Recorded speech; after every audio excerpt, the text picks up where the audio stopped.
A sheriff's deputy here in Maine just filed a lawsuit against SIG Sauer, the New Hampshire-based company that makes guns for the U.S. and Canadian military and police departments around the country. His attorneys claim one gun in particular has a dangerous track record.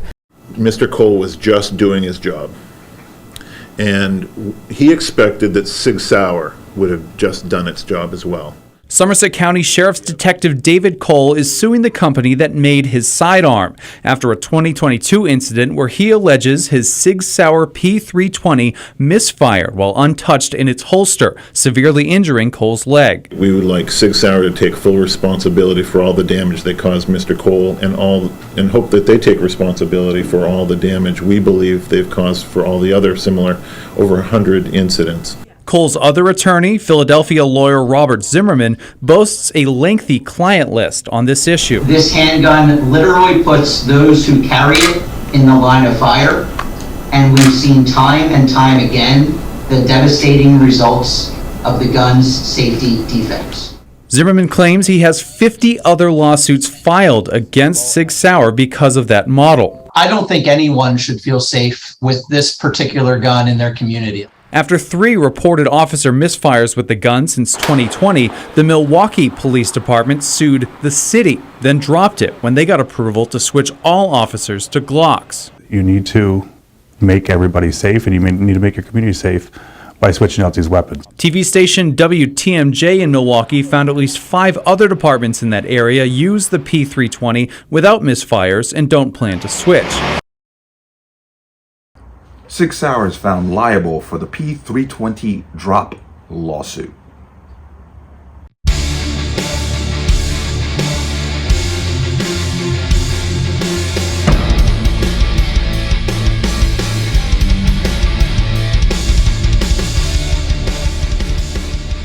Welcome to another installment of the Connecticut Gun Bench. Today's video is brought to you by P.A.N. Firearms LLC.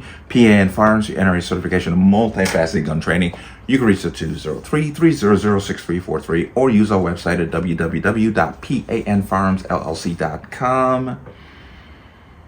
As always, there'll be a link in the description box below. And you like channel, like content, what I do here, you can support me at the link. Everything's appreciated. Connecticut residents, the door to get your permit is pretty much closed without this new training addendum being added on. As I said, there are some shenanigans going on and some gray areas that are not being covered.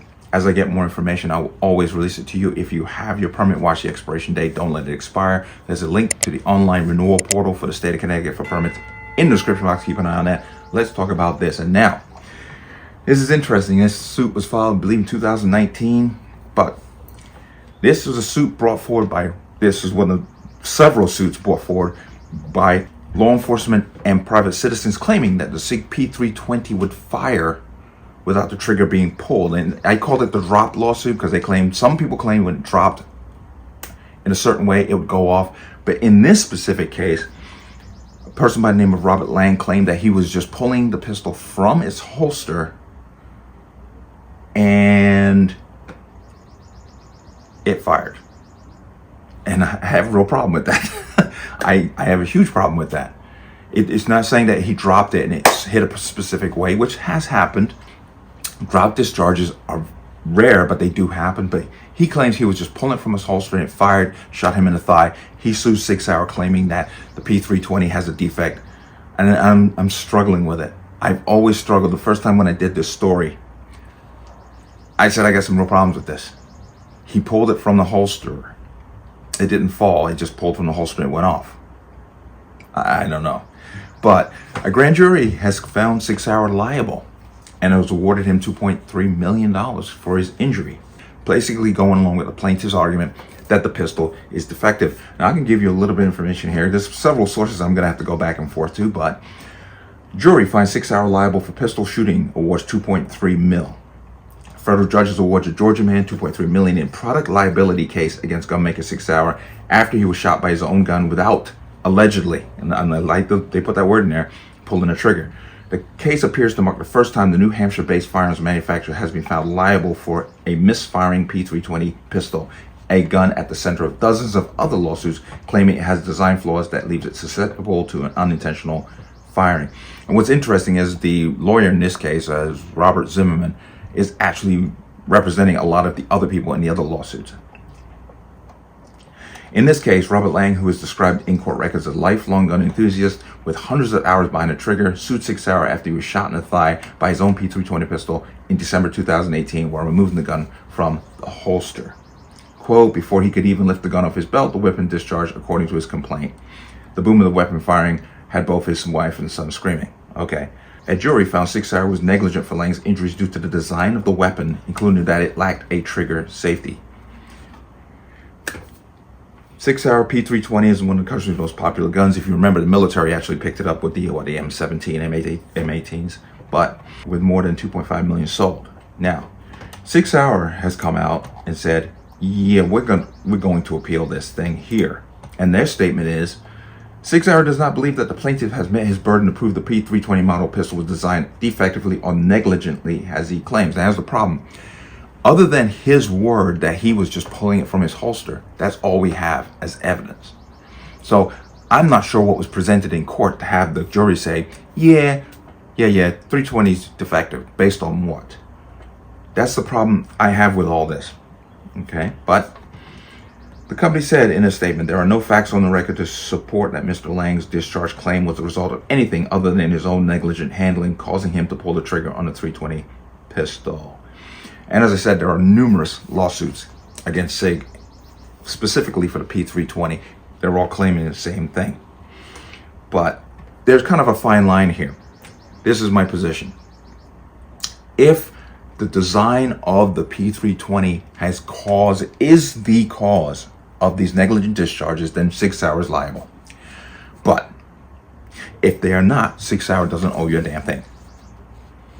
And this is interesting because this is one of those cases where if it is an actual design flaw that you can prove,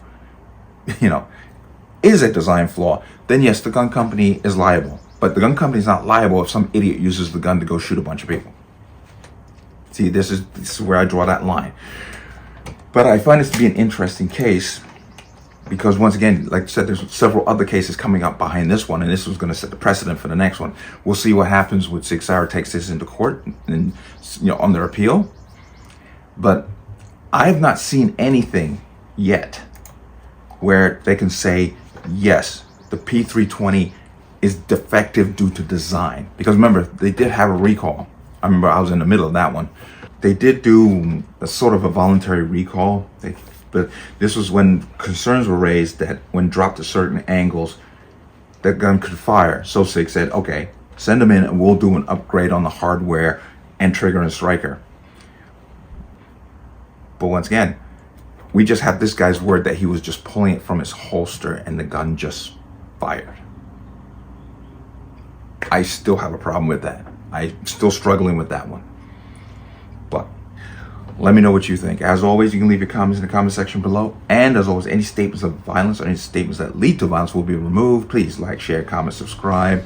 Don't forget to hit that notification bell so you're notified the next time a video goes live. I'm going to see you on the next one. Peace.